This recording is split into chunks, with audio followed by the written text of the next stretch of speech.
NEP 2020 language imposition, language hegemony, language politics అనేవి రీసెంట్గా వినిపిస్తున్నటువంటి buzz words.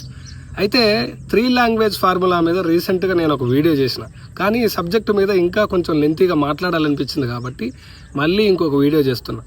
అయితే రీసెంట్గా కొంతమంది లీడర్స్, పేరు చెప్పను కానీ ఎందుకంటే ఇంతకుముందు వీడియోలో చెప్పిన కాబట్టి, కొంతమంది లీడర్స్ ఏం చెప్తా ఉన్నారంటే హిందీ నేర్చుకోవడంలో తప్పేముంది అంటున్నారు. హిందీ నేర్చుకోవడంలో 100% తప్పు లేదు. ఎందుకంటే అది ఇండివిజువల్ ఛాయిస్, కాగ్నిటివ్ ఎబిలిటీ. వ్యక్తులు వారి యొక్క అవసరాలను బట్టి, వారి యొక్క ఆసక్తులను బట్టి భాషలు నేర్చుకుంటారు. హిందీ నేర్చుకున్నంత మాత్రాన ఇంగ్లీష్ని వదిలే పని లేదు కదా. ఎందుకంటే ఈ నాయకులు ఎవరైతే చెప్తున్నారో హిందీ నేర్చుకోవడంలో తప్పు లేదని, హిందీ నేర్చుకోవడంలో తప్పు లేదు, కానీ అఫీషియల్ లాంగ్వేజ్ హిందీతో పాటు ఇంగ్లీష్ కూడా ఉంది కదా.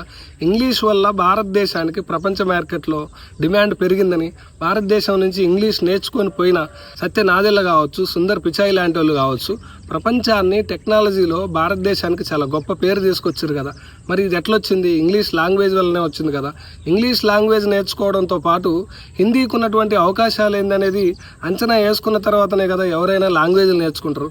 కాబట్టి బీజేపీతో మనకు పొత్తుంది కాబట్టి సడన్గా తెలుగుదేశం పార్టీ పేరేమో తెలుగుదేశం, ఈ పార్టీ పునాదులేమో ఫెడరల్ సిస్టమ్ని కాపాడడానికి, తర్వాత రాష్ట్రాల హక్కుల్ని కాపాడడానికని అన్న నందమూరి తారక రామారావు గారి పార్టీ పెడితే, ఇంకొక ఆయన వచ్చి పార్టీ పేరు తెలుగుదేశం అని పెట్టుకొని హిందీ నేర్చుకోవడంలో తప్పే ఉందని మాట్లాడతారు. అయితే దాన్ని మనం ఇక్కడ తప్పు పట్టట్లే, కానీ ఇంగ్లీష్కున్న ప్రాధాన్యతను గుర్తించమనేది మనం ఇక్కడ రైజ్ చేస్తున్న పాయింట్. అయితే పాలిటిక్స్ కాసేపు పక్కన పెడితే 10% గ్లోబల్ వర్క్ ఫోర్స్లో ఉన్న ఇండియన్స్ ఎట్లా పోయిర్రు 10% అనేది ఇంగ్లీష్ నేర్చుకోవడం ద్వారాగానే. 2050 నాటికి 23% ఇండియన్ వర్క్ ఫోర్స్ అనేది ప్రపంచ మార్కెట్లో ఉంటుందన్నమాట. ఈ 23%కి సరైన ఆంగ్లం నేర్పడం, సరైన సాఫ్ట్ స్కిల్స్ నేర్పడం అనేది ఖచ్చితంగా భారతదేశ ప్రభుత్వానికి ఉన్న బాధ్యత, ఆయా రాష్ట్ర ప్రభుత్వాలకు ఉన్న బాధ్యత. ఇదంతా మనం అర్థం చేసుకునే ప్రయత్నం చేద్దాం.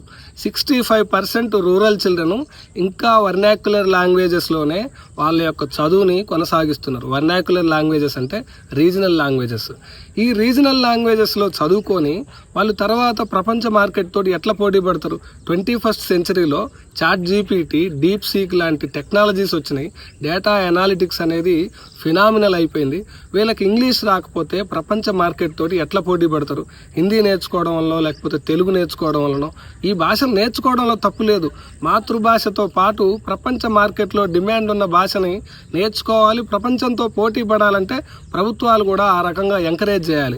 NEP 2020లో ఉన్న ప్రాబ్లం ఏంటంటే అఫీషియల్ లాంగ్వేజ్ అయినటువంటి ఇంగ్లీష్ని కంపల్సరీ కాకుండా ఒక ఛాయిస్గా పెట్టారు. యాక్చువల్గా కంపల్సరీగా ఇంగ్లీష్ లాంగ్వేజ్ని పెట్టాలి. ఎందుకంటే ప్రపంచ మార్కెట్ని దృష్టిలో పెట్టుకొని ఒకవేళ ఇంగ్లీష్ని కంపల్సరీ లాంగ్వేజ్ చేయకుండా ఛాయిస్గా పెడితే వాళ్ళకున్న ప్రాథమిక హక్కు, విద్యా హక్కు ఏదైతే ఉందో దాన్ని మనం క్వశ్చన్ చేసినట్టే, ఛాలెంజ్ చేసినట్టే, అంటే వాళ్ళ చేతుల నుంచి మనం లాక్కున్నట్టే, ప్రపంచ అవకాశాలకి వాళ్ళని దూరం చేసినట్టే.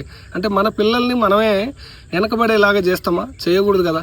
అయితే పక్క దేశాలు ఏం చేస్తున్నాయి, మన చుట్టుపక్కల ఉన్న దేశాలు ఏం చేస్తున్నాయో చూస్తే ఇంగ్లీష్ లాంగ్వేజ్కి ఉన్న ప్రాధాన్యత ఏందో మనకు అర్థమవుతుంది. మన పక్కనే ఉన్న చైనా వాళ్ళ హైయర్ ఎడ్యుకేషన్ ఎంట్రన్స్ టెస్ట్కి సంబంధించి ఈ ప్రొనౌన్సియేషన్ నేను కరెక్ట్గా పలకలేకపోతే సరిచేయండి, గావో కావో అనే ఒక ఎంట్రన్స్ టెస్ట్ ఉంది చైనాలో. హైయర్ ఎడ్యుకేషన్ ఎంట్రన్స్ టెస్ట్లో 150 పాయింట్స్కి ఇంగ్లీష్ ఉంటే 150 పాయింట్స్కి క్వాంటిటేటివ్ యాప్టిట్యూడ్ ఉందన్నమాట. అంటే ఇంగ్లీష్కి వాళ్ళు ఇస్తున్న ప్రాధాన్యం ఏందో మనకు అర్థమైందనమాట. వాళ్ళు ఈ స్కీమ్ని ఇంట్రడ్యూస్ చేయడం వల్లనే BRI, belt and road initiative, China తీసుకున్న అతిపెద్ద ఇన్ఫ్రాస్ట్రక్చర్ ప్రాజెక్ట్ అనమాట. దాదాపు 140 దేశాలతోని వాళ్ళకి భాగస్వామ్యం ఉంది. ఈ ఇంగ్లీష్ స్కిల్స్ వల్లనే 140 దేశాలని వాళ్ళు కన్విన్స్ చేసి చక్కగా BRIని నడుపుతున్నారన్నది రీసెర్చ్ చెప్తా ఉన్నది.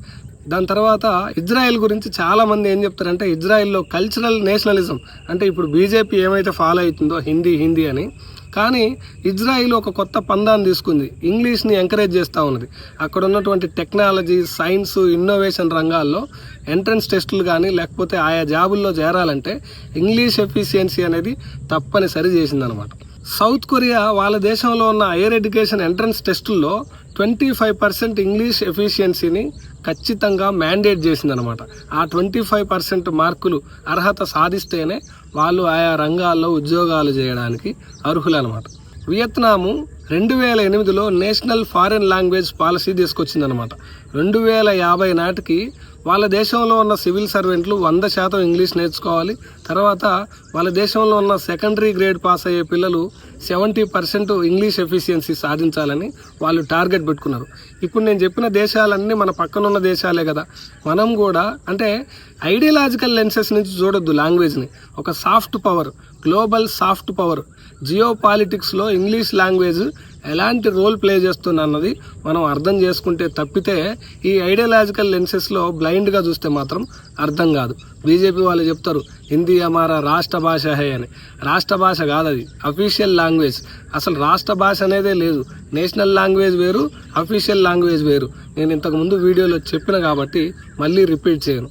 అయితే నీతి ఆయోగ్ రీసెంట్గా చెప్పిన లెక్కల ప్రకారం ఇంగ్లీష్ లాంగ్వేజ్లో ఎఫిషియన్సీ సరిగా లేకపోవడం వల్లనే మన పిల్లలకి ప్రపంచ మార్కెట్లో ఉద్యోగాలు సరిగా దొరకట్లేదని చెప్పింది.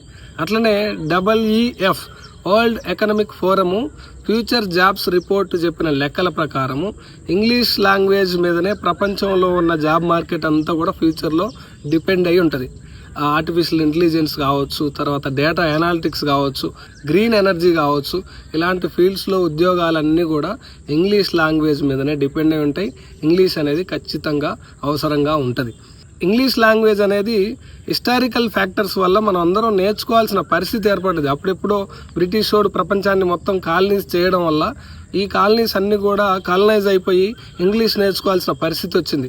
ఇప్పుడు అది మంచో చెడో ప్రపంచ లాంగ్వేజ్గా మారింది. ఆ లాంగ్వేజ్ నేర్చుకున్న దేశాలు గ్లోబల్ మార్కెట్లో పవర్ఫుల్గా తయారైనాయి. ఒక స్ట్రాటజిక్ సాఫ్ట్ టూల్గా ఇంగ్లీష్ లాంగ్వేజ్ అనేది డెవలప్ అయింది. ఒకవేళ ఇంగ్లీష్ను మన పిల్లలకు మనం దూరం చేస్తే వాళ్ళ రాజ్యాంగ హక్కుల్ని హరించినట్టు, వాళ్ళ యొక్క ప్రాథమిక హక్కుల్ని భంగం కలిగించినట్టు, ఫ్యూచర్లో వాళ్ళకి రాబోయే ఉద్యోగ అవకాశాలని మనం లాక్కున్నట్టు. అందువల్ల ప్రభుత్వాలు కానీ, రాజకీయ నాయకులు కానీ, అకాడమిషియన్స్ కానీ, ఇంటలెక్చువల్స్ కానీ ఈ లాంగ్వేజ్ని ఎంకరేజ్ చేసే ప్రయత్నం చేయాలే కానీ మళ్ళీ భారతదేశాన్ని ఒక 300-400 ఏళ్ళు వెనక్కి తీసుకుపోయే ప్రయత్నం చేయొద్దు.